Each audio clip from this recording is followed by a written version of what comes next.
Brock Lesnar did not just lose to Oba Femi. He left. And that is what makes this bigger than a WrestleMania upset.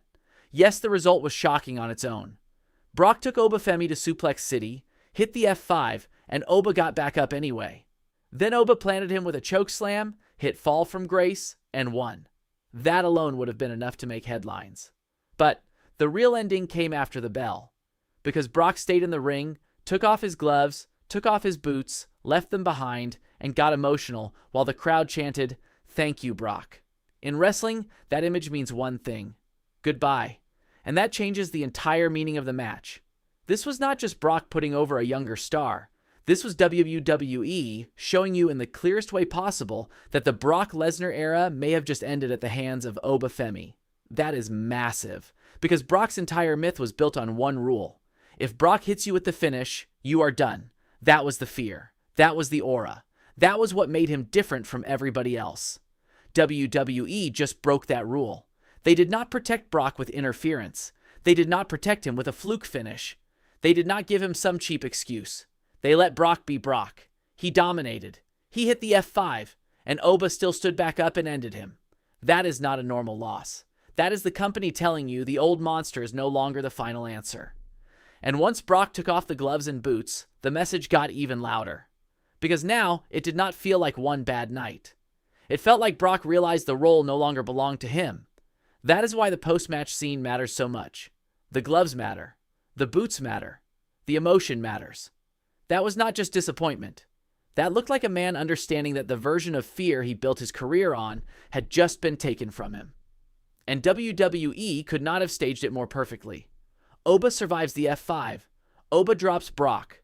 Oba wins clean. Then Brock leaves behind the symbols of his career while the crowd thanks him. That is not subtle. That is a transfer of power. Oba Femi did not just win a match. He inherited the beast spot. That is the real story. Everybody else is going to focus on the retirement tease, and fair enough because it is huge. But the darker angle is better. What if Brock did not leave those boots behind just because he was done?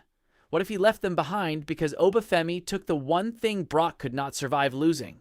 His mystique. Because Brock Lesnar, without that aura, is not Brock Lesnar. If the F5 no longer ends the fight, if the younger monster stands up and drops you anyway, then the myth is broken whether you officially retire or not. That is what Oba destroyed. Not just Brock's body, not just Brock's streak of dominance, his myth. And that is why this moment matters so much for WWE going forward. You do not book a man to survive Brock Lesnar's finish, beat him clean, and stand tall over what looks like Brock's farewell. Unless you are telling the audience this man is the next unstoppable force. No slow burn, no careful rollout. No, let's see where this goes. No chance. After this, Oba Femi has to be treated like an immediate top-level threat. Because this was not a star-making performance. This was a coronation. Brock Lesnar spent years being the guy who showed up to end other people's momentum. The man who walked in, wrecked the dream, and reminded everyone who the real monster was. At WrestleMania 42, Oba Femi turned Brock into the ending. That is why this feels so cold. The final image is not Brock roaring back.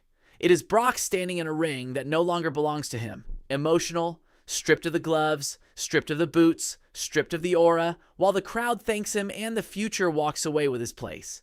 So no, Oba Femi did not just beat Brock Lesnar. He made Brock Lesnar look like yesterday. And if that really was Brock's way of saying goodbye, then WrestleMania 42 will be remembered as the night Oba Femi did not just conquer the beast. He closed the era.